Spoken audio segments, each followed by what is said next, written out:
Hadirin sekalian, bila ada yang bertanya, kita akan masuk pada inti pembahasan kita.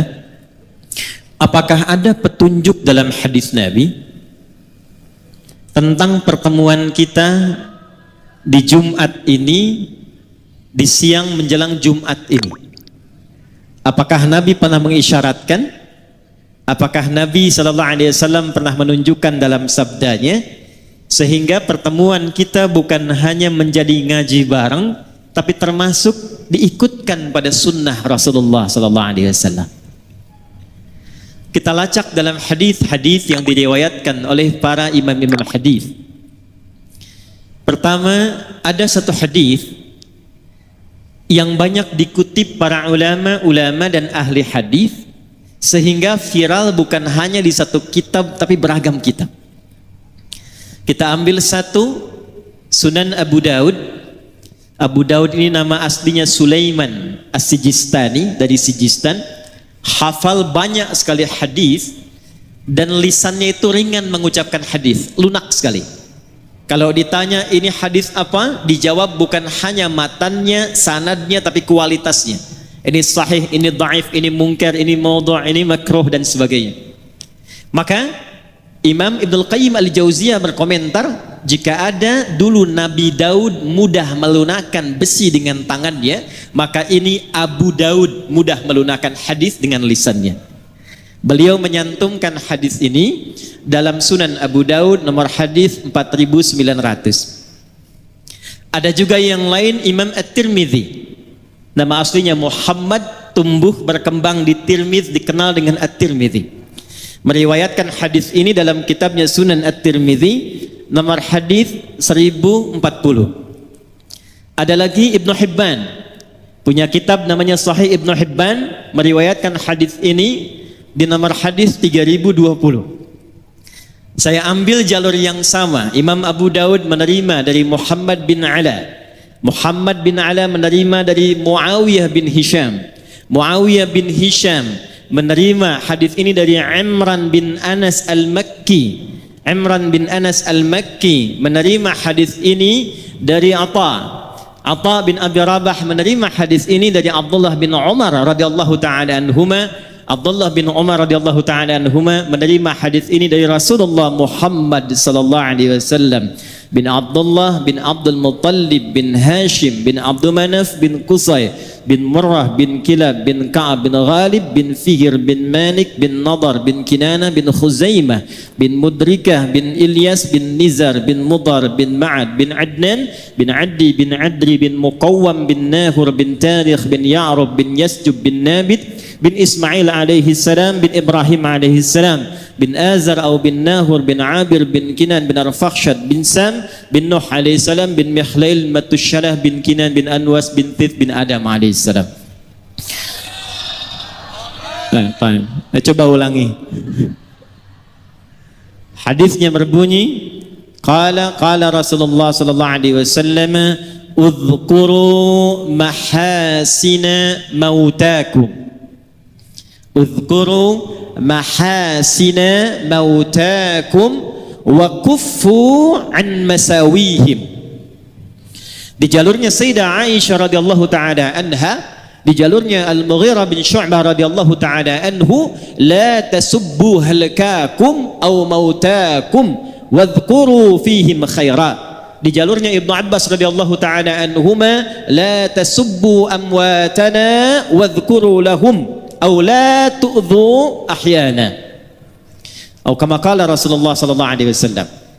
Yuk kita masuk ke inti hadisnya. Bapak Ibu sekalian, ada yang sangat menarik di hadis yang dipesankan Nabi ini. Kalimatnya singkat, padat, tegas tapi dalam. Udhkuru mahasina mautakum. Kalau ada yang wafat di antara kalian, kata Nabi, maka sibukkanlah dengan menyebut-nyebut, memviralkan, menceritakan kebaikan-kebaikannya. Wa kuffu an masawihim. Wa kuffu ay imtana'u, dan kemudian tahanlah dirimu, jangan pernah lakukan an masawihim, untuk menyebutkan keburukan-keburukannya. singkat, padat, dalam. Kalau ada orang wafat, kata Nabi, sibukkan diri kalian, apalagi keluarganya, kerabatnya, untuk memviralkan. Nah, di bahasa sekarang viral. Kalau terjemah dulu itu baru disebutkan, ceritakan. Kalau sekarang orang senang viral karena kalau sudah viral, kemudian bisa di-share, bisa di-like, dan di-subscribe. Viralkan. Kenapa mesti diviralkan? Di sini para ulama mengajarkan setidaknya ada 3 hal yang penting dalam kalimat Nabi ini, yang bila dikerjakan akan terus melahirkan manfaat bagi yang wafat, memberikan jariah bagi yang telah wafat, meneruskan kebaikan bagi yang hidup, dan yang ketiga yang paling penting, memberikan peta jalan kehidupan bagi yang hidup, bagaimana nanti setelah wafat akan dikenang seperti orang baik yang kita viralkan kebaikannya itu. Maka pelajaran pertama kita turunkan dengan cepat. 1. Udhkuru mahasina mautakum.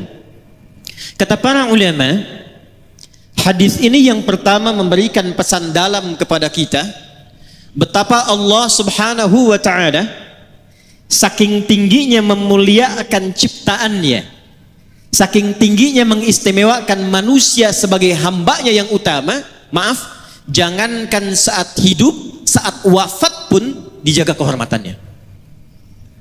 Jadi hanya dalam Islam yang manusia itu dituntun untuk memuliakan manusia lainnya, jangankan dalam hidup, saat wafatnya pun dijaga. Ini saya berikan satu rahasia ya, tapi ini diantara kita saja nih ya. Nanti saya akan nyambung ke almarhum nih ya. Buka Quran surah 17 di ayat ke-70, paling kanan di pertengahan di mushaf. Hanya manusia yang saat diciptakan oleh Allah itu dari awal penciptaannya sampai pemberian misinya, sampai wafat dan kembalinya, dimuliakan, disanjung, diviralkan di kalangan makhluk lainnya. Saya mulai Quran surah ke-17 tadi ayat 70. Walaqad karramna bani Adam wa hamalnahum fil barri wal bahr وَرَزَقْنَاهُمْ مِنَ الطَّيِّبَاتِ وَفَضَّلْنَاهُمْ عَلَى كَثِيرٍ مِّمَّنْ خَلَقْنَا تَفْضِيلًا. وَلَقَدْ كَرَّمْنَا, ayatnya dimulai dengan lam, qad tambahna. Lam saja sudah taukid menguatkan, qad sudah tahqiq menjamin, na ta'zimun nafsi li ta'zimus sya'ni. Paham? Tidak. Kalau di Quran itu ada ayat dibuka dengan lam, ditambah dengan qad, ini menunjukkan ayatnya begitu istimewa, begitu penting, kandungannya tak sama dengan ayat biasa. Kalau sudah pakai lam, pakai qad, ditambah pakai na, singkatan dari nahnu, ditujukan ke Allah, ini menunjukkan informasinya bukan sekedar istimewa, tapi begitu agung, saking agungnya Allah menghadirkan keagungan zatnya untuk menunjukkan keagungan informasi yang disampaikan. Contoh bandingannya Quran surah 54 ayat 17, 22, 32, 40 tentang Quran.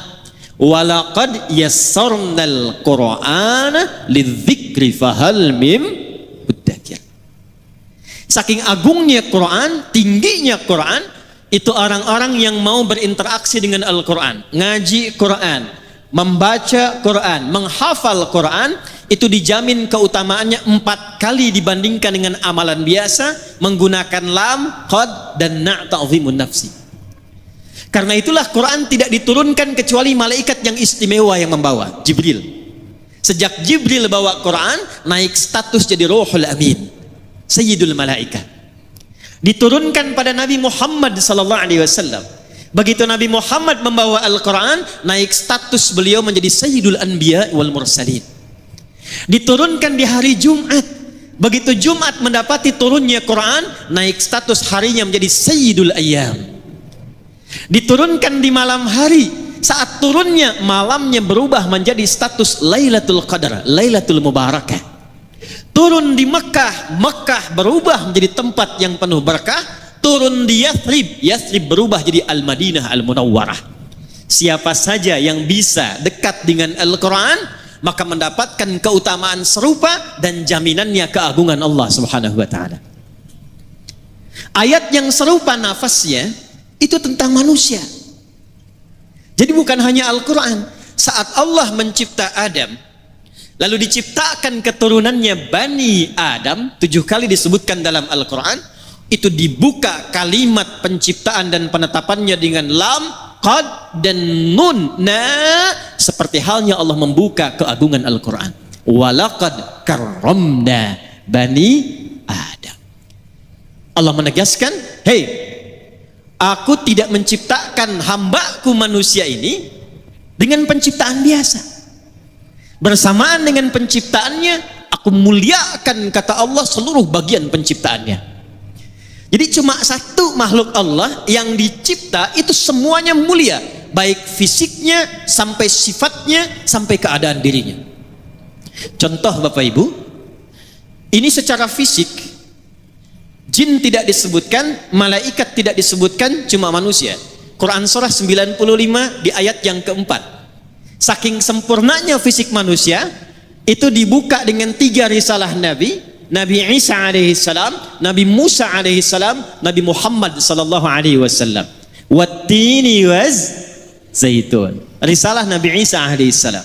Wa turisi, risalah Nabi Musa alaihi salam. Wa hadzal baladil, risalah Nabi Muhammad sallallahu alaihi wasallam. Untuk apa Allah bersumpah dengan 3 rasul unggul ini dan ditutup dengan Sayyidul Anbiya wal Mursalin untuk menegaskan laqad khalaqnal insana fi, fisiknya manusia sempurna. Jadi dengan jin itu masih bagus kita Pak fisiknya. Dengan jin itu Bu masih bagus kita. Dengan malaikat yang dari cahaya, kalau ditampilkan itu masih utama fisik kita. Jadi dengan malaikat saja masih unggul, dengan jin unggul, apalagi dengan hewan. Ibu main ke kebun binatang di Medan, absen tuh dari monyet sampai singa. Bandingkan sama wajah ibu yang ada di cermin, jauh Bu, jauh. Karena itu ketika disebutkan mulia, dinamakanlah dengan bashar. Disebutkan 35 kali dalam Al-Quran. Kita selalu ngaji Jumat tuh kalau nggak Yasin Al-Kahf ayat 110-nya, qul innama ana basyarum mithlukum. Bashar itu bukan sekedar nama, manusia yang dicipta dengan kulit halus dan baik. Karena itu nggak boleh di dalam Quran itu fisik sengaja dirubah, nggak boleh. Quran surah keempat An-Nisa di ayat 118 sampai 119. La'anahullah, setan dilaknat oleh Allah. Kemudian dia berjanji, di antara janjinya, saya akan bisikkan kepada manusia supaya merubah tampilan dirinya. Yang pesek pengen jadi mancung, rubah. Apalagi merubah jenis. Yang laki-laki pengen jadi perempuan, kena razia, nama siapa? Nia Pak. Nama siapa? Nia. Nama lengkap Kurniadi. Tidak boleh. Dan dahsyatnya itu fisik kita itu kenapa tidak boleh dirubah? Karena bersamaan dengan tampilan fisik ini melekatlah takdir maslahat kita sampai wafat. Ini Pak Musa kalau nggak begini tampilannya nggak bisa jadi wagub. Pak Rahmat kalau nggak begini nggak mendapatkan keberkahan sampai saat ini. Saya kalau dirubah tampilan misalnya mirip-mirip Ustadz Abdul Somad, antum nggak kenal saya. Jadi kalau Allah sudah mencipta, itu yang terbaik yang Allah siapkan untuk kita. Maaf, saya agak cepat sedikit. Turun ayat Quran. Boleh saya berdiri? Izin ya Pak, izin. Baik. Bu. Baik. Ini kepala sampai ujung kaki. Pelan-pelan. Allah mencipta kita dari ujung kepala sampai ujung. Ini kepala sampai kaki bukan sekedar fisik biasa. Ini mulia. Saya ulangi. kepala sampai kaki ini bukan sekedar fisik biasa, tapi mulia. Karena mulia, itu Allah turunkan ayat-ayat dalam Al-Quran untuk membimbing semua bagian fungsi tubuh ini dari kepala sampai kaki supaya fungsinya pun mulia, supaya terjaga keadaan fisik ini, diciptakannya bagus, berperilakunya mesti bagus, pulangnya pun mesti bagus. Contoh, ini mata fungsinya apa? Tuh, sudah salah. Kalau cuma melihat, itu belum masuk ke fungsi manusia. Hewan pun melihat. Ayam melihat, kambing melihat, elang terbang tinggi, anak ayam terlihat di bawah. Ibu naik pesawat, anak sendiri belum tentu kelihatan. Karena itu ketika Allah menunjukkan fungsi mata, dijelaskan dalam Quran bukan hanya fungsinya secara fisik, tapi menunjukkan kemuliaannya. Turun Quran surah ke-24 ayat 30 untuk laki-laki, 31 untuk perempuan. Perhatikan ayatnya. Qul lil mu'minina yaghuddu min absarihim. Katakan pada setiap laki-laki yang beriman kepada Allah, yang yakin Allah telah mencipta dirinya, yaghuddu min absarihim, jaga pandangannya, matanya hanya boleh melihat yang baik-baik saja. Saya ulang, matanya hanya boleh melihat yang baik-baik. Ketika yang dilihat tidak baik, palingkan. Nah, memalingkan dari yang tidak baik itu yang disebut dengan ghaddul basar. Saking mata ini mulia, Allah melarang mata ini melihat yang tidak baik. Itu istrimu, lihat. Itu istri orang, jangan banyak dilihat. Ini proyek kamu, lihat. Itu proyek orang, jangan banyak kemudian berminat untuk diambil dengan cara yang tidak tepat. Ini pulang dari masjid nih, ini sandal kamu, itu sandal orang. Paham? Paham? Jadi sepanjang kita jadi manusia, kenapa dilarang untuk melihat yang tidak baik? Supaya menjaga kemuliaan penciptaan matanya. Dari mata turun ke, langsung ke hati aja bu, ke lisan. Dari mata turun ke lisan, ke mulut. Apa fungsi mulut? Tuh, bicara yang baik. Turunlah Quran surah ke-49 ayat ke-11 sampai 12. Perhatikan kalimatnya. Ya ayyuhalladzina amanu. Dipanggil pakai ya, disebutkan 361 kali dalam Al-Quran, memanggil yang dekat, menengah dan jauh. Setelah itu ada ayyuha, disebutkan 150 kali dalam Al-Quran. Ayyunya menguatkan, haknya mengingatkan, tanbih. Setelah itu ada alladzina, disebutkan 1080 kali dalam Al-Quran. Itu memanggil semua tanpa kecuali, yang besar, yang kecil, laki-laki, perempuan, tua, muda, punya jabatan, tak punya jabatan. Kata Allah, hei, semuanya tanpa kecuali, yang tinggalnya dekat, yang menengah, yang jauh, laki-laki, perempuan. Sepanjang Anda merasa yakin dengan Allah yang telah mencipta lisan kita, la yasharu qaumin qaum, jangan biasakan mencela. La yaghtab ba'dukum ba'dha, jangan gibah, jangan gosip. Kenapa dilarang melukai dengan celaan? Kenapa lisan tidak boleh merendahkan? Karena dijaga oleh Allah supaya lisan ini selalu tampil terhormat. Sebab ketika ada seseorang mencela, itu pasti keadaan dirinya rendah di hadapan Allah Subhanahu wa ta'ala. Kalau nggak percaya, Bapak Ibu silahkan pulang dari sini, keluarkan kata-kata kotor, saat yang bersamaan rendah keadaan kita di hadapan Allah Subhanahu wa ta'ala. Itulah sebabnya muncul hukum haram. Dari kata hurmah, sesuatu yang terhormat. Jadi turunnya hukum haram ini asalnya bukan ingin mencegah kita dari satu perbuatan, bukan. Tapi ingin menjaga kehormatan kita, karena Allah menciptakan kita dalam keadaan yang mulia. Satu. Ini penting dulu saya sampaikan, ini saya mohon maaf sebesar-besarnya sebelum saya masuk ke hal yang terkait dengan ayahanda kita Haji Hanif. Karena kita kehilangan bagian pertama ini. Quran minta saling menyayangi, Sekarang yang terjadi saling menyakiti. Buka berita, lihat sekarang baik yang online ataupun yang offline. Setiap kita buka berita, 85% beritanya kalau bukan pembegalan, bukan perampokan, bukan kemudian pembunuhan, maaf, yang satu mencela pada yang lainnya, yang satu melukai pada yang lainnya. Padahal yang kita ngaji Quran yang sama, nabinya nabi yang sama. Kenapa orang dahulu bisa menjaga dan mempraktekkan Quran itu untuk menampilkan kebaikan dirinya, orang sekarang jauh dari petunjuk Quran dan hadis? Ini bagian pertama. Awas, hati-hati ya, hati-hati, karena nanti ada orang yang saat akan masuk surga, ditimbang amalnya, kata Nabi, ternyata terhambat dia karena pernah melukai fisik baik dirinya ataupun orang lain. Yuk kita lihat, cek hadis Muslim, riwayat sahabat Abu Hurairah radhiyallahu taala anhu. Saya agak cepat. Jadi satu kali Nabi sedang kumpul begini, tiba-tiba beliau tanya pada sahabatnya, Atadrunal muflis? Tahukah kalian tentang orang yang bangkrut saat di hari kiamat nanti? Lalu sahabat rebutan menjawab.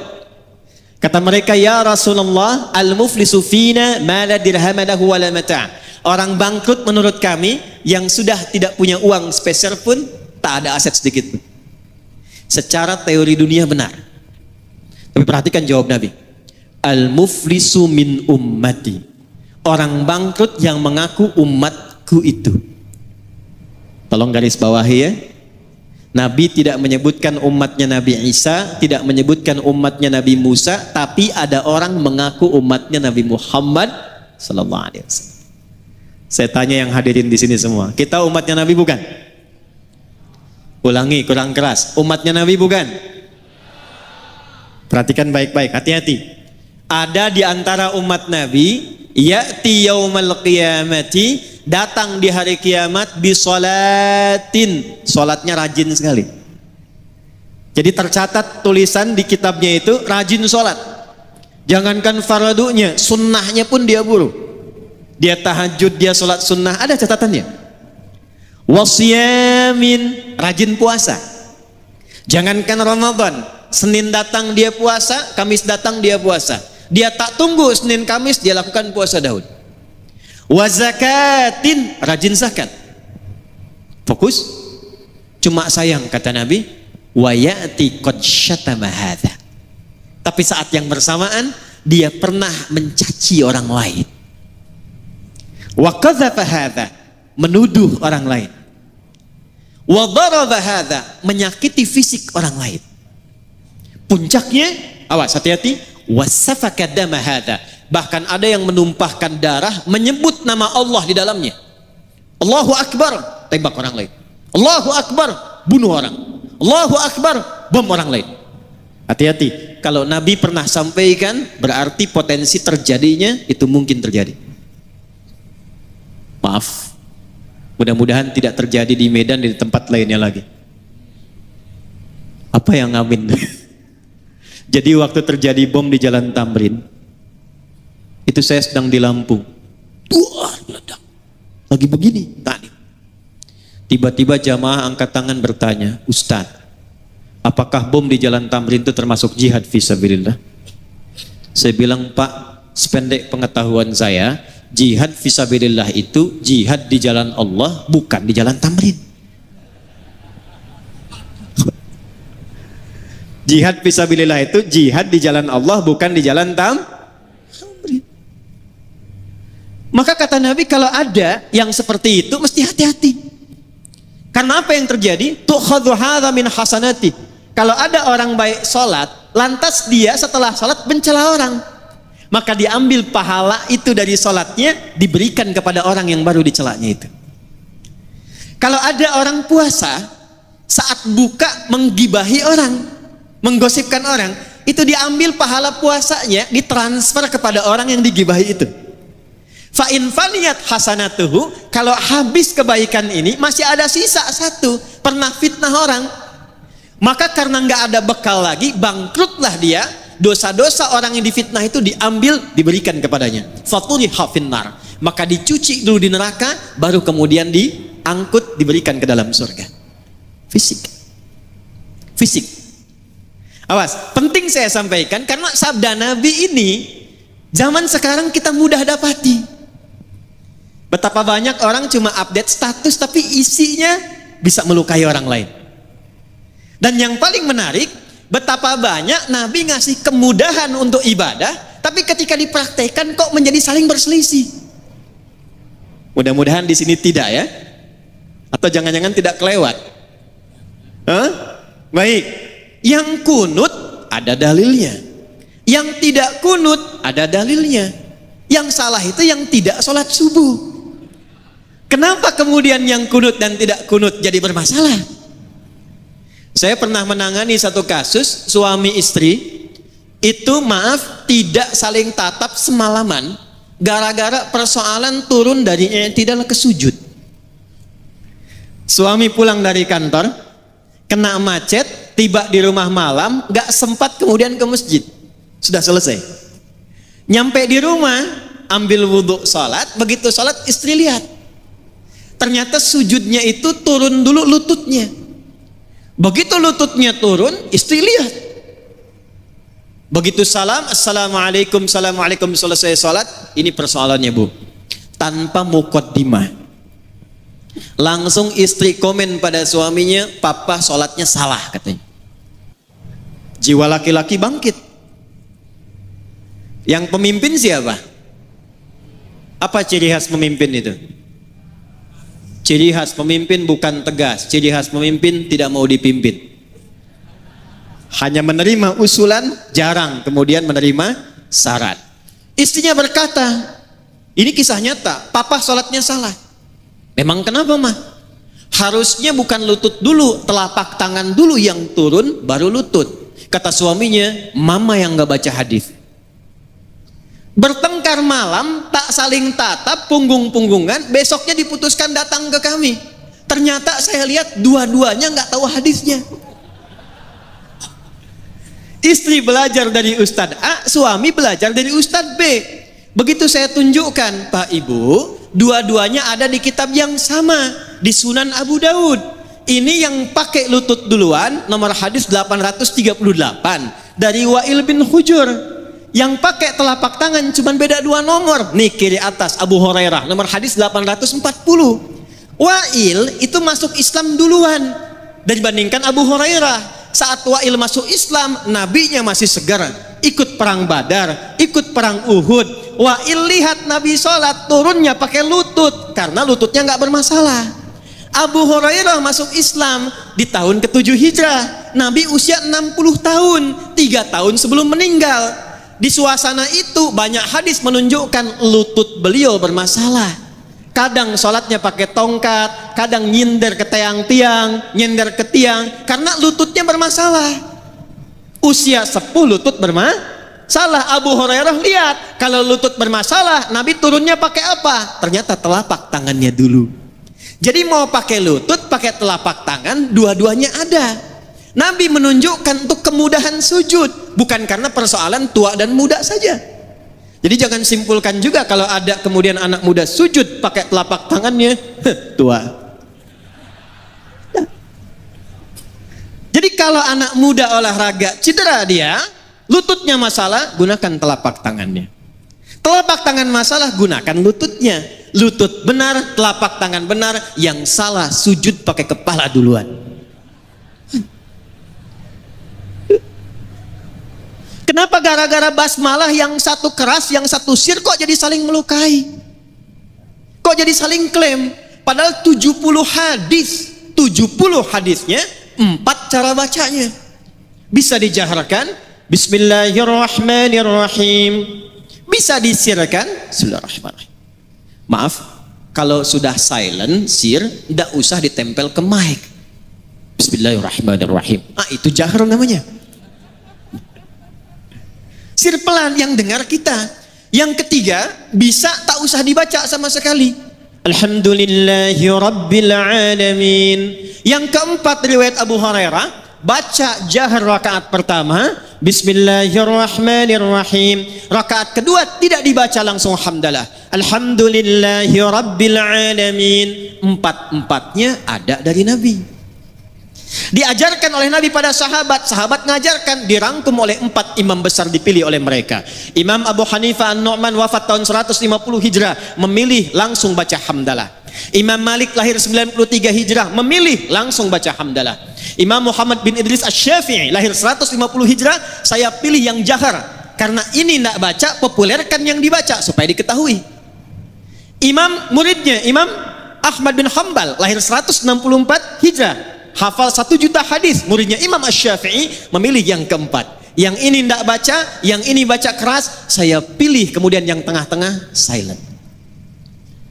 Kok tiba kemudian Bismillahirrahmanirrahim, Alhamdulillahi Rabbil Alamin. Ini Muhammadiyah nih. Bismillahirrahmanirrahim, NU. Padahal zaman Nabi belum ada Muhammadiyah, zaman Nabi belum ada. Yang NU benar, yang Muhammadiyah benar, yang salah yang tidak sholat. Saya 2010 itu tugas di Mekah, menerima jemaah pertama Isya. Qadarullah imamnya Syekh Sudes. Begitu sudah mengatakan istau, istaqimu, takbir, Allahu Akbar, Alhamdulillahi Rabbil Alamin. Itu komen jamaah samping saya persis, pertama masih ingat saya, iki imamnya Muhammadiyah ya. Jadi Muhammadiyah cabang Masjidil Haram. Nah ini yang harus diperkaya para ulama kita itu.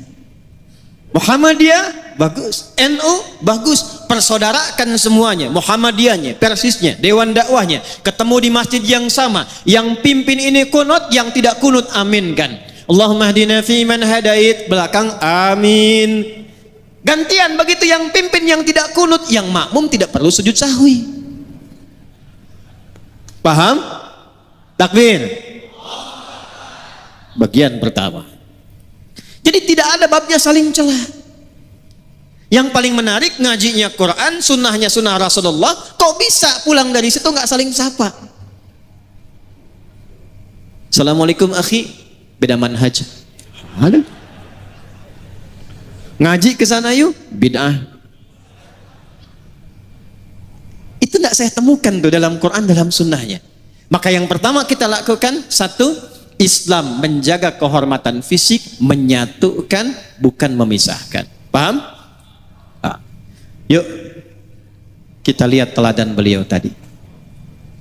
Diputar videonya, saya senang karena itu sunnahnya. Bukan memperlambat taklim, bukan. Awas belakang tuh, istighfar tuh tadi tuh yang teriak cepet katanya, bukan. Ini sunnahnya tadi itu. Jadi dibandingkan yang saya sekarang ini, itu yang tadi itu lebih tinggi sunnah muakkadahnya tadi itu. Karena hadisnya itu viralkan kebaikan. Betapa beliau menyambung silaturahim, memuliakan orang tanpa melihat fisiknya. Ada yang tidak ditampilkan di sini. Tapi sejak 16 September 2005 dan didirikan YAPI itu, saya melihat di antara murid saya yang dimuliakan oleh beliau, ternyata ada murid-murid penghafal Quran kami. Siapa yang bisa melunakkan hati Anda untuk ada di sini? Saya tidak punya kemampuan. Siapa yang bisa melunakkan hati kami untuk hadir di sini? Maka keteladanan pertama yang penting saya sampaikan, seperti tadi ditampilkan, beliau sayang pada keluarganya, sayang pada anaknya, perhatian pada cucunya, sayang kepada orang dekat dan jauh, punya program persiapan pulang ke akhirat. Itu bagian pertama yang kita tampilkan. Jelas sampai di sini? Satu. Dua, saya agak cepat. Udhkuru mahasina mautakum wa kuffu an masawihi. Jika ada orang yang telah wafat, viralkan kebaikan-kebaikannya dan tahan dari menggunjingkan keburukannya. Apa makna yang kedua kata para ulama? Dari kebaikan yang telah kita ketahui tadi, jangan cukupkan sekedar menjadi informasi. Saya ulang ya. Jangan cukupkan sekedar menjadi informasi. Contoh, Haji Anif ini punya program membangun 99 masjid. Sampai sekarang tahun 2023 ada kisaran 30-an lebih masjid yang telah terbangun. Beliau support ambulan, perhatian mendirikan klinik dan sebagainya. Alhamdulillah, untuk beliau selesai. Jariahnya mengalir. Ada 9 lafaz di hadis Muslim, cukup Nabi yang memberikan garansi lewat hadis ini. Perhatikan kalimatnya. Disebutkan 9 lafaz di hadis Muslim, kalimatnya idza matal insan. Atau dalam riwayat lain idza matal abdu. Imam Nawawi rahimahullahu taala dalam syarahnya menafsirkan idza matal insan ay idza mata ibnu Adam. Kalau seorang manusia yang beraktivitas meninggal dunia. Izin, maaf. Manusia disebut dengan 5 nama dalam Quran. Berapa nama?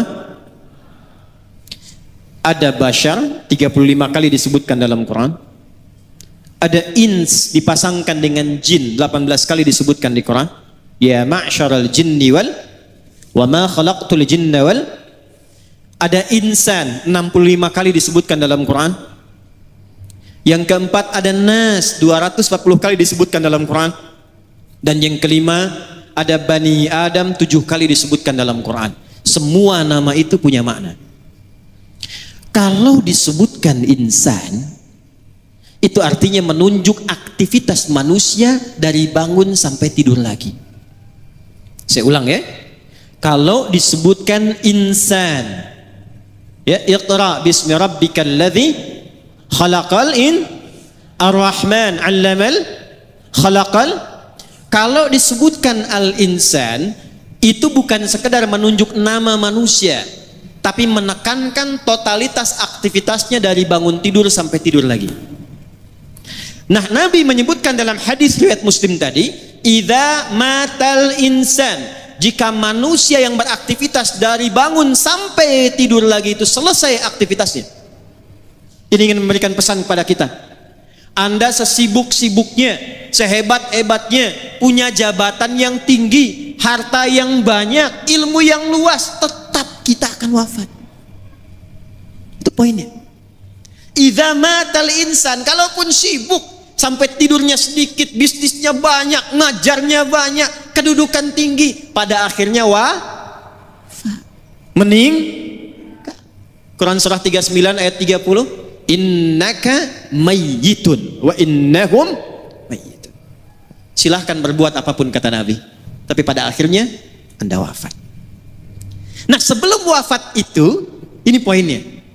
Maka Nabi berpesan bagi setiap personalnya lewat hadis Muslim tadi, siapkan diri kita. Maaf, jangan sampai hidup rumahnya mewah, enak kerjanya, aktivitas nyaman, tapi begitu wafat kemudian suasananya menjadi sempit dan gelap.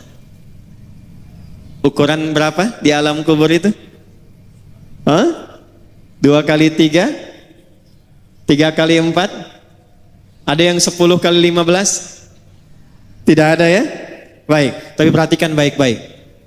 Ada orang-orang yang menyiapkan sebelum wafatnya, sehingga dijamin oleh Allah tempat kuburnya lebih luas dibandingkan dengan apa yang dia dapatkan di bumi. Saya lihat tadi lewat Raja Wali 28, luas sekali itu. Beberapa rumah luas sekali, lebar.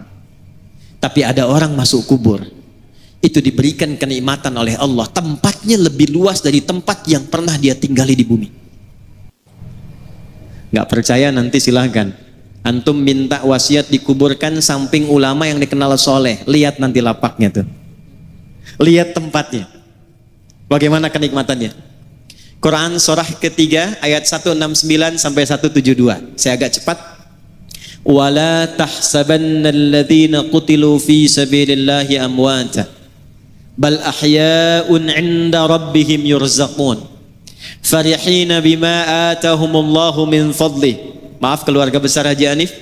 Wa yastabshiruna billadzina lam yalhaqu bihim min khalfihim alla khaufun 'alaihim wa lahum yahzanun.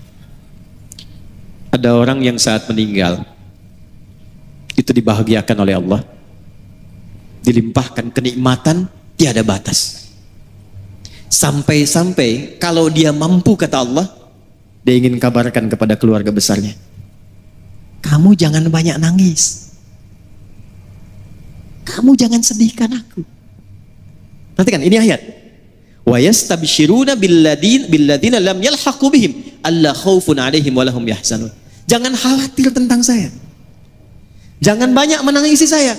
Kalau bisa siapkan bekal supaya cepat nyusul ke sini. Di sini lebih enak dibandingkan dengan apa yang kamu rasakan sekarang. Itu Quran. Itu Quran. Dilimpahkan, bahasa Qurannya dilimpahkan tanpa henti sampai tiada batas. Sampai tiada batas. Dan kalau mampu dia akan katakan cepat nyusul sini. Jangan banyak bersedih, jangan khawatir dengan kondisiku, di sini lebih enak. Siapa orang-orang ini? Adalah orang yang setidaknya menyiapkan 3 bekal sebelum wafatnya dan disifati 3 bekal ini oleh Allah dalam Al-Quran dengan fi sabilillah. Wala tahsabanna alladhina qutilu fi sabilillah.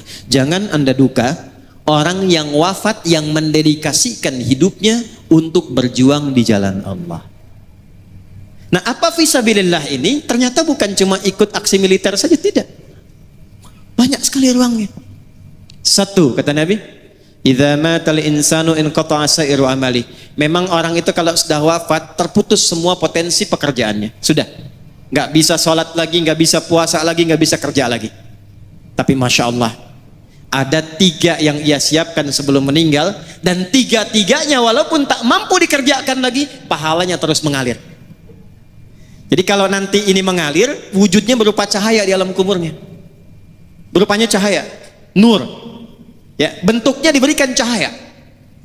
Lalu diberikan kenikmatan oleh Allah berlimpah, dicukupkan semuanya, nikmat. Apa 3 ini? 1, dia menyiapkan sebelum pulangnya amalan utama yang melahirkan transfer pahala disebut dengan sedekah jariyah. Saya ulangi, namanya sedekah jariyah. Ini rumus cepat ya buat kita yang hidup nih. Ini beliau sudah mengajarkan tadi lewat tayangan yang kita lihat. Jadi sedekah itu ada 2. Saya ulangi, sedekah ada berapa? 2. Semua kegiatan baik kita itu disebut sedekah namanya. Salat itu sedekah.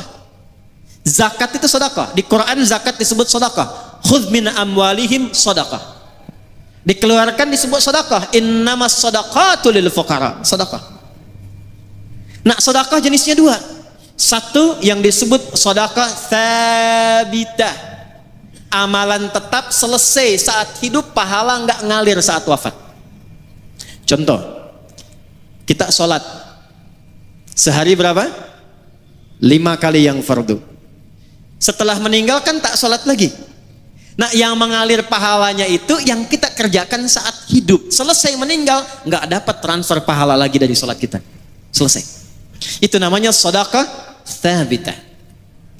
Tapi kalau Anda siapkan karpet untuk masjid, saya mau titip 1 keran untuk orang wudhu, saya mau titip genteng 1 saja untuk yang di masjid, saya mau titip 1 mushaf untuk dibacakan oleh anak-anak penghafal Quran, kemampuan cuma 1, bekal cuma 50.000, saya belikan mushaf, saya simpan di Masjid Al-Musannif misal. Allahu Akbar, wafat orangnya, dibaca mushafnya oleh 1 jamaah yang hadir di masjid itu.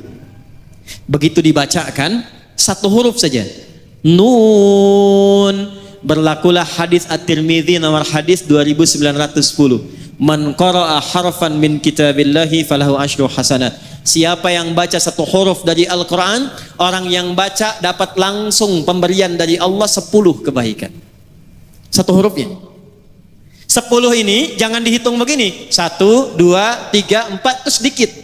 10 itu di hadis Muslim analoginya sama dengan ke masjid dapat 25, jarak 1 ke 2-nya 500 tahun, 2 ke 3 500 tahun, 3 ke 4 500 tahun. Ditampakkannya nanti saat sakaratul maut. Di pahala itu 10 yang disebut pahala ajrun, tampaknya saat sakaratul maut. Ditampakkan oleh Allah sehingga dia senang. Saat senang itulah dia dalam keadaan tenang, dicabut nyawanya sehingga dipanggil dalam keadaan yang tenang. Quran surah 89 ayat 27 sampai 30. Ya ayyatuhan nafsul. Kenapa mutmainnah? Karena tenang, diperlihatkan bagian pahalanya. Dibacakan 10 dapat. Tapi hadisnya belum selesai. Hadis Muslim, man dalla ala khairin falahu ajruhu mithla adli fa'ilihi min ghairi an yankusa min adli syai'. Itu mushaf punya siapa yang dibaca tadi? Apakah punya yang jamaah yang baca? Ataukah ada orang lain yang nyimpan dibaca oleh yang baca? Ternyata mushafnya titipan dari si fulan, maka yang menitipkan mushaf itu, yang mewakafkan disimpan di masjid, dapat transferan pahala yang sama dengan yang baca. Yang baca 10, yang nyimpan mushaf 10. Coba lihat almarhum. Bukan cuma mushafnya, berapa penghafal Quran yang diberikan perhatian oleh beliau. Berapa banyak masjid yang telah dibangunkan, berapa kali orang ruku dan sujud di masjid itu. Berapa banyak orang wudhu mendapatkan bagian dari keberkahannya. Pertanyaan terbesar saya pertama, maaf izin keluarga besar.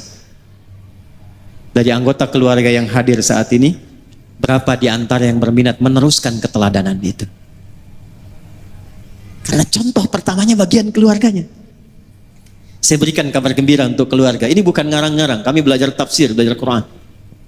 Jika ada anak meneruskan kesolehan orang tua, itu satu keluarga besar. 16 keluarga besar beliau, istri beliau yang mulia Hajah Syarifah, keluarga besar beliau, anak-anaknya sampai cucunya. Kalau benar diteruskan, itu surga yang Allah janjikan, bukan surga biasa. Turun Quran surah 13 Ar-Ra'd ayat 23 sampai 24, dari 8 pintu surga. Surga itu ada 8 pintunya, tengah-tengahnya tamannya, namanya Aden. Yang tertinggi Firdaus. Kalau ada anak meneruskan kebaikan orang tuanya, maka saat masuk surga itu anaknya dipanggil untuk menggandeng kedua orang tuanya. Lewat tengahnya taman indah surganya. Saya bacakan ayatnya. Jannatu adni yadkhulunaha. Ada satu keluarga besar dipanggil oleh Allah, bukan 1 2, semua keluarganya. Jadi kalau normal hisab itu kan, fulan, Adi Hidayat datang, Lutfi datang, Andre datang, Andi datang. Ini tidak. Satu keluarga besar, Anif hambaku datang. Siapa mereka ini? Wa man salaha min abaihim, anaknya pertama disebut, anaknya. Gandeng bapak ibumu yang soleh itu, yang telah kemudian menanamkan legasi amal yang kau teruskan. Minta digandeng. Ini Allah yang firmankan. Kalau ayah memulai, itu wajar. Tapi kalau anak cucu mengikuti, itu tidak mudah. Tidak mudah. Makanya nasihat para nabi itu sebelum meninggal, yang dikumpulkan anak-anak itu bukan persoalan warisan harta, tapi meneruskan kebaikan yang telah kemudian dikerjakan orang tuanya. Quran surah kedua Al-Baqarah di ayat 133. Lihat kalimatnya. Am kuntum syuhada'a idh hadara Ya'qub al-maut idh qala li banihi ma ta'buduna min ba'di. Pernah enggak Anda dengar kisah viral tentang Nabi Ya'qub? Bukan cuma punya anak Yusuf, punya anak 12, ada Benyamin, ada Yahuda dan sebagainya. Bukan itu. Sebelum wafatnya dikumpulkan anak-anaknya, ditanya, kalau bapak meninggal, kalian bagaimana amalnya? Apa jawab mereka? Qalu na'budu. Ya bapak, jangan khawatir. Setelah ayah anda meninggal, tanamkan dalam hati bapak yang dalam, kami tidak akan pernah keluar dan menyimpang dari nasihat-nasihat ayah untuk meneruskan amal-amal kebaikan ayah. Na'budu ilahaka wa ilaha abaika Ibrahima wa Ismaila wa Ishaqa ilaha wahidah. Jazakumullah khair. Semoga Allah muliakan guru-guru kita, menyehatkan, merahmati, dan memberikan kemampuan kita meneladani kebaikan-kebaikan beliau. Saya teruskan. Kata anak-anaknya Yakub, Pak, jangan khawatir. Amal-amal yang telah Bapak tinggalkan kami teruskan. Kami tidak akan menyembah Tuhan selain Allah. Pastikan supaya Bapak pulangnya pun tenang. Begitu Yakubnya meninggal dalam keadaan tenang, diteruskanlah oleh putra-putranya beliau. Ada Yusuf alaihissalam. Dan Yusuf lebih sukses dibandingkan ayahnya Yakub. Boleh jadi putra beliau mungkin usahanya ada yang lebih sukses daripada ayahnya. Tapi penilaian pertama dalam Al-Quran, apakah kesuksesan itu mengantarkan pada amal soleh yang pernah ditinggalkan oleh ayahandanya? Maka saya mohon pada keluarga besar, tidak sekedar kita bahagia banyak jamaah datang mendoakan. Tidak sekedar kita bangga dan haru ada video yang telah menanamkan pesan-pesan kebaikan. Tapi pertanyaan besarnya, siapa di antara keluarga besar yang mau menggandeng beliau sebagai kebahagiaan saat pulang menghadap Allah Subhanahu wa taala? Teruskan. Fokus. Wa azwajihim, dan istri-istrinya. Jadi ayah sama ibunya, anak gandeng pasangan masing-masing. Terakhir, tadi saya lihat ada cucunya, ada cicitnya, beliau bilang buyut ya. Itu dalam bahasa Arab disebut dzurriyyah. Tidak berhenti sampai ke anak, wa dzurriyyatihim, sampai ke anak cucu. Jadi hisabnya tuh begini, keluarga besar datang. Setelah itu gandeng masing-masing. Yang sudah menikah berpasangan gandeng. Nanti bapaknya minta digandeng. Ya, wa man salaha min abaihim wa azwajihim wa dzurriyyatihim. Cucu-cucunya diminta bergandengan. Itu belum dahsyat. Wal malaikatu yadkhuluna 'alaihim min kulli bab. Lalu malaikat diperintahkan berjejer di setiap pintu surga untuk menyambut satu keluarga besar ini. Fokus. Salamun 'alaikum bima sabaratum fa ni'ma uqbaddar. Fokus baik-baik. Selamat kata para malaikat. Jadi setiap lewat pintu surga selamat. Lewat pintu surga selamat. Apa jawaban selamatnya? Izin. Bima sabaratum, selamat karena Anda sabar meneruskan kebaikan yang telah dirintis oleh keluarga besar. Jadi saya mohon amanat 99 masjid itu usahakan selesai. Anak-anak yatim yang beliau rawat teruskan. Tolong punya database-nya tuh. Ya, majlis-majlis ilmu, klinik yang beliau pesannya apa tuh dari situ. Teruskan.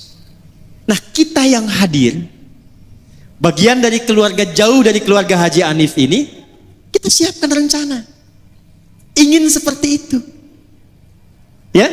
Jadi bukan sekedar dengan informasi, dari sekian banyak kebaikan, ya enggak usah semuanya. Apa yang bisa kita lakukan dari situ? Alhamdulillah, beliau yang bangun masjidnya, saya besok ingin titipkan mushaf di dalamnya. Ya.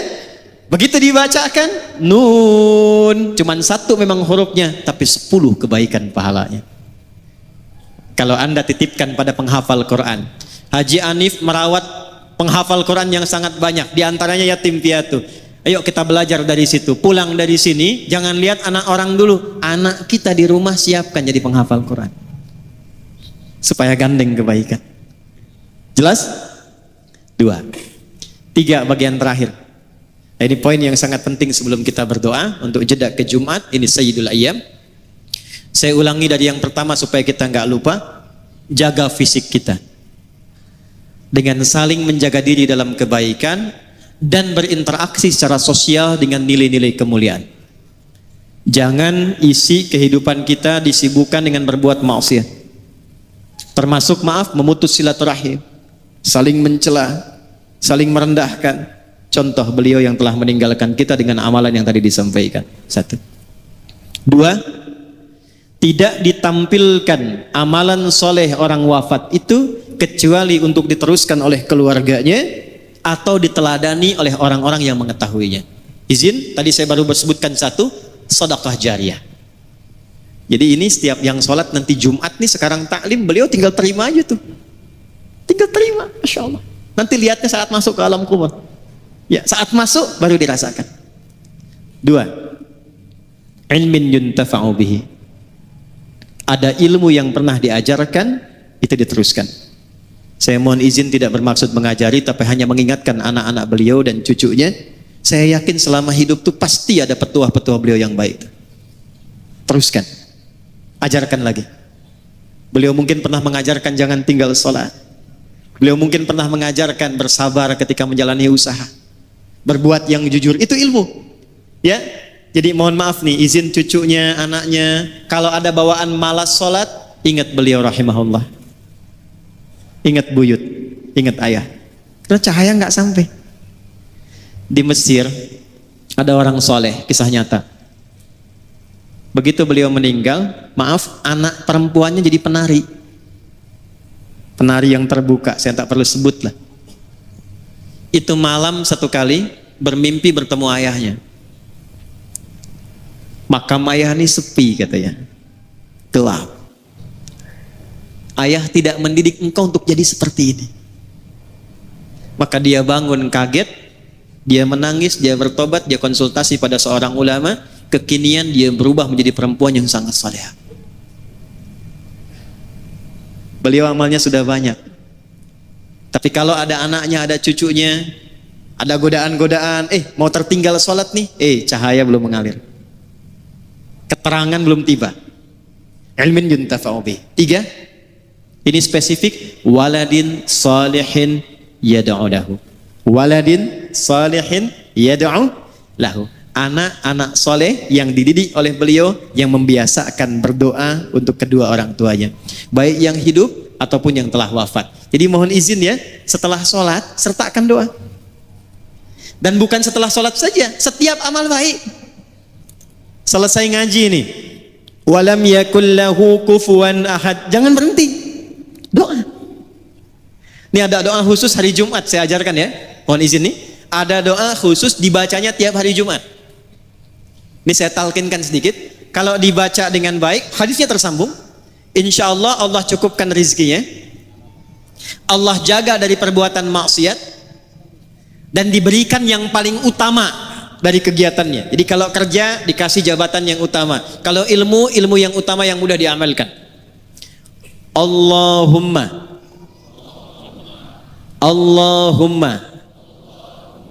ikfina bihalalika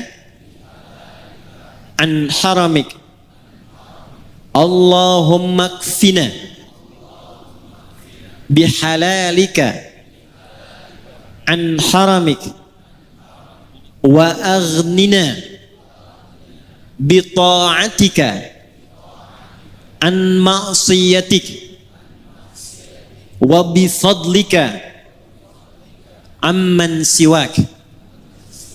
Nah, itu biasakan di hari Jumat ya, dibacanya boleh yang laki-laki itu saat jeda di antara dua khutbah, yang perempuan itu semua Jumat tuh afdal. Yang perempuan biasanya Sayyidah Fatimah radhiyallahu taala anha itu punya waktu khusus dan punya asisten untuk melihat kondisi matahari hanya Jumat saja, ba'da asar menjelang maghrib. Jadi kalau sudah tiba matahari itu mau ke barat, itu asisten Sayyidah Fatimah mengatakan hanal waqt, hanal waqt. Kata Sayyidah Fatimah, hahya waqtuha, hahya waqtuha. Waktu mustajab itu dari mulai malam ke pagi, khususnya saatan, waktu sejenak di antara dua khutbah, puncaknya menjelang maghrib. Bacakan 3 bagian itu, dan itu bersanad. Itu bersanad. Yang terakhir, yang ketiga. Saya ulangi, yang terakhir, yang ketiga. Setelah mendapatkan bagian-bagian tadi, istiqamah, pilih satu, siapkan bekal kita untuk pulang. Tadi kan sudah banyak beliau Haji Hanif rahimahullah ta'ala.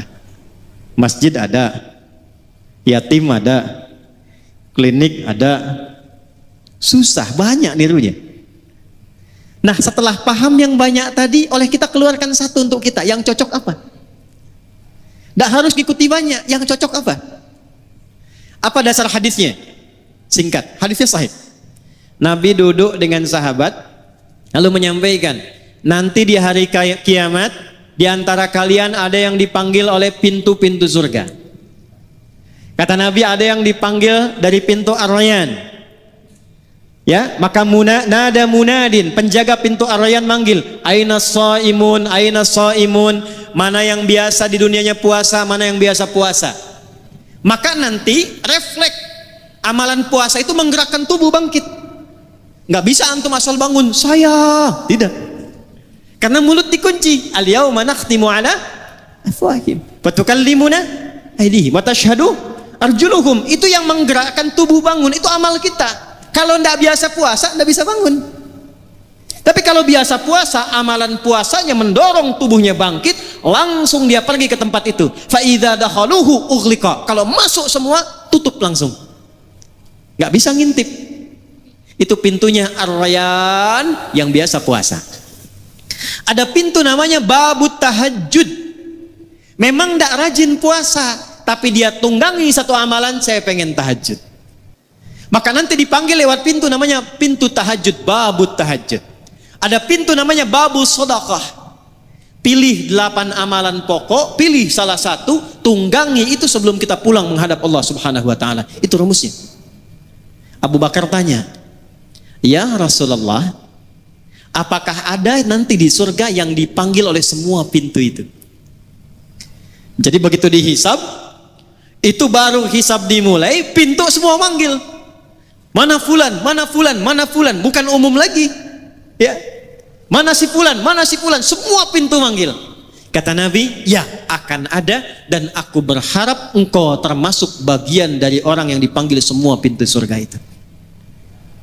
Saya mau tanya sebentar sebelum menutup. Kalau Nabi mendoakan itu pasti tidak? Diijabah tidak? Perhatikan, Abu Bakar As-Siddiq sekalipun sudah mendapat doa Nabi, beliau tidak berhenti dengan senyuman. "Alhamdulillah, qabul." Tidak. Apa yang dilakukan beliau? Besoknya Nabi keliling, Nabi kumpulkan sahabat, Nabi tanya, "Siapa hari ini yang sudah jamaah?" Semua angkat tangan. Jadi semua sahabat Nabi itu yang sangat baik, amalnya banyak, dekat dengan Nabi, di dunia hidup dengan Nabi, melihat Nabi, beramal membersamai Nabi, di alam kuburnya jaminan bagus, di akhirat surganya tinggi, itu masih jamaah ke masjid. Ada orang, bukan di sini ya, bukan sahabat Nabi, belum jelas amalannya, tidak membersamai Nabi di dunia, terancam dengan alam kuburnya, surga belum jelas. Rumah dekat masjid, speaker masjid menghadap ke rumahnya, masih belum tergerak untuk ke masjid. Tapi kalau ditanya cita-citanya surga Firdaus bersama Nabi. Siapa yang sudah jamaah hari ini? Semua angkat tangan. Nabi naikkan levelnya. "Maaf, siapa yang sudah jenguk orang sakit hari ini?" Sebagian turun, yang sebagian angkat. Di antara yang angkat Abu Bakar. "Siapa yang sudah mengantarkan jenazah hari ini?" Sebagian turun lagi, Abu Bakar angkat. "Siapa yang menyolatkan jenazah hari ini?" Sebagian turun lagi, Abu Bakar angkat. "Siapa yang infak hari ini?" Sebagian turun, Abu Bakar angkat.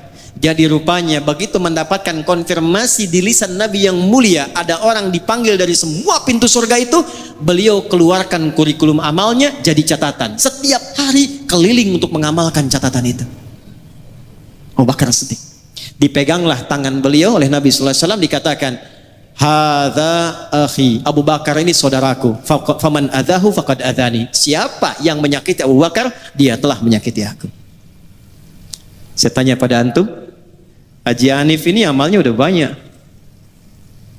Insya Allah kita berdoa husnul khatimah, ya, tandanya banyak, ya, kemuliaannya sudah banyak, diviralkan terus. Kebanggaan bukan hanya untuk keluarga, orang-orang dekat, orang jauhnya. Saya baca. Izin saya baca, Pak. Tadi saya menyebutkan itu karena saya di jalan pengen tahu baca. Saya hafal anak-anak beliau tadi. Saya tanya Pak Musa itu untuk konfirmasi saja. Beliau nomor 8 tuh saya tahu. Ya, saya hafal. 16 bersaudara, kan? Ya, saya hafal. Saya lihat sebelumnya. Saya tuh melihat hanya untuk mengetahui ini beliau amalannya apa ini. Apa yang saya bisa ikuti. Ternyata saya temukan di antara murid saya pun diapresiasi oleh beliau. Kami punya angkatan pertama ahli Quran, angkatan pertama yang 14.000 orang. Di antara 14.000 orang itu ada yang diapresiasi beliau, diperhatikan beliau. Mungkin keluarga belum tahu. Luar biasa. Amalnya sudah banyak. Tapi yang jadi pertanyaan untuk kita, kembali ke hadis tadi. Apa yang sudah kita niatkan untuk hadir saat ini? Jangan sampai cuma datang, duduk, lihat ustadz, rekam, pulang. Sayang. Rekaman itu harus membawa nilai yang memberatkan amal soleh kita saat pulang menghadap Allah Subhanahu wa Ta'ala. Ya, dan terakhir, saya tidak menginginkan keluarga Haji Hanif saja yang serombongan masuk, karena ada ayat lain di Quran surah 39 ayat 73, bukan hanya satu keluarga, tapi ternyata tetangganya, kerabatnya, jamaahnya ikut semua gabung. Surah Az-Zumar surah 39 ayat 73 menutup bagian dari haul kedua. Allah yarham ayahanda Haji Musannif atau Haji Hanif rahimahullahu ta'ala. Wasiqal ladzina taqaw rabbahum ilal jannati zumara.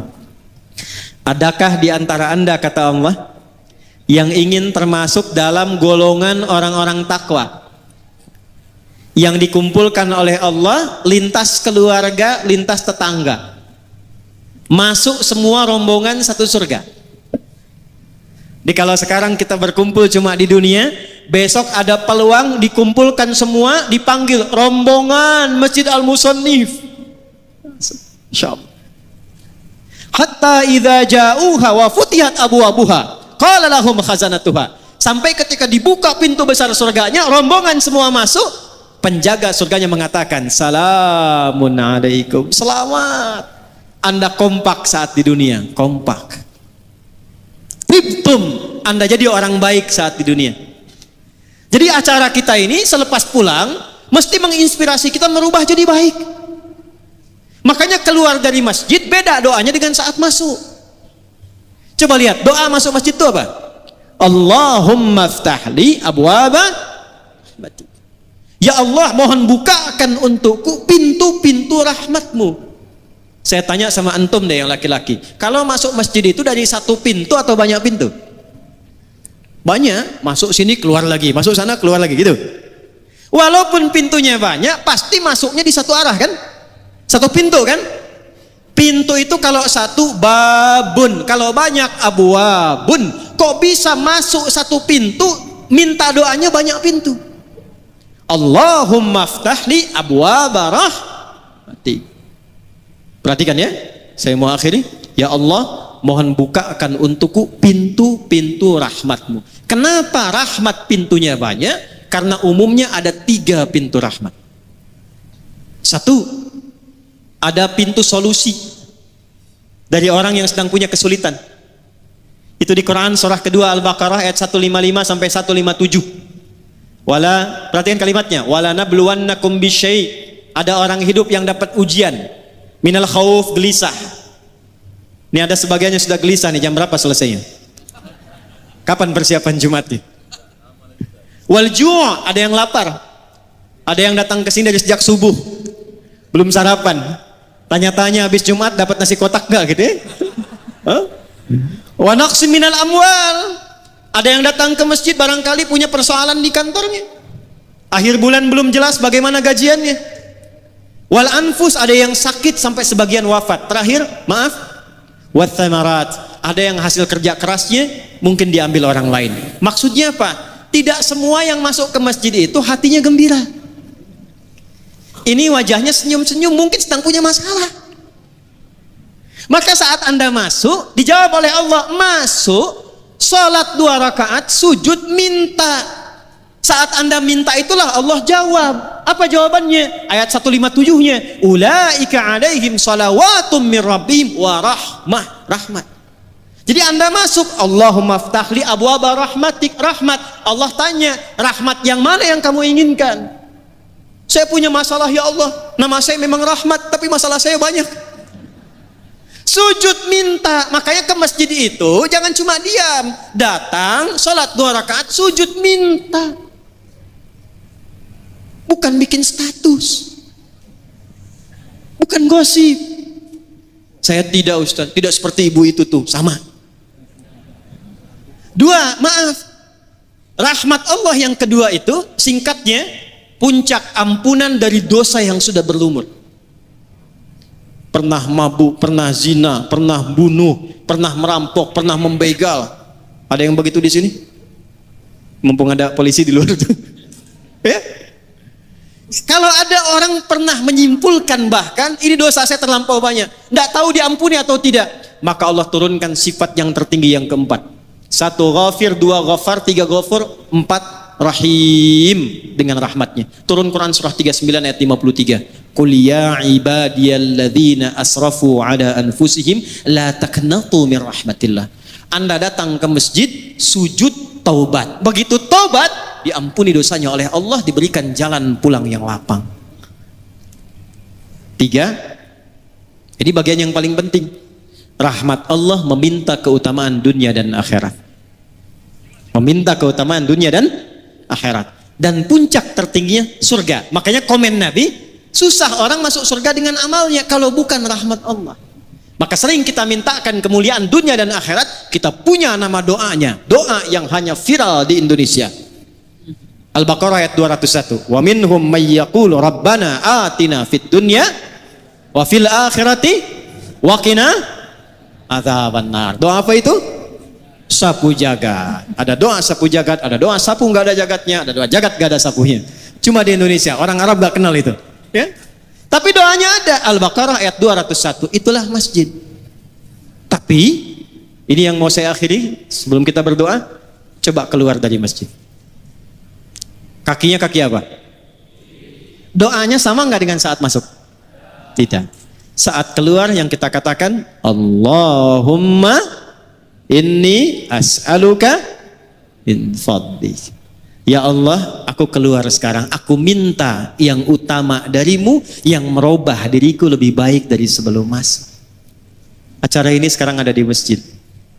Temanya memang haul. Tapi kita belajar dari hadis tadi bagaimana meneladani kebaikan-kebaikan Allah yarham supaya kita praktekkan dalam hidup. Maka saya tidak menginginkan ada satu orang pun keluar dari masjid ini kecuali berubah keadaan hidupnya lebih baik daripada sebelumnya. Okay? Insya Allah keluar dari sini kita menjadi rajin sholat. Insya Allah keluar dari sini kita menjadi rajin mengaji Al-Quran. Insya Allah keluar dari sini kita bersaudara saling menguatkan, tidak menjelek-jelekan orang lain, ya, memuliakan, mendoakan orang lain.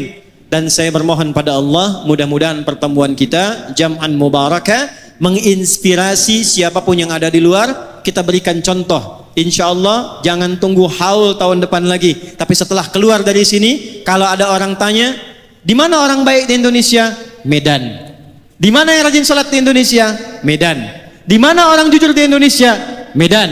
Di mana orang-orang yang menyambung silaturahim? Medan. Sehingga Anda bisa berkata, Horas. Sampai kembali ke hari kiamat insya Allah.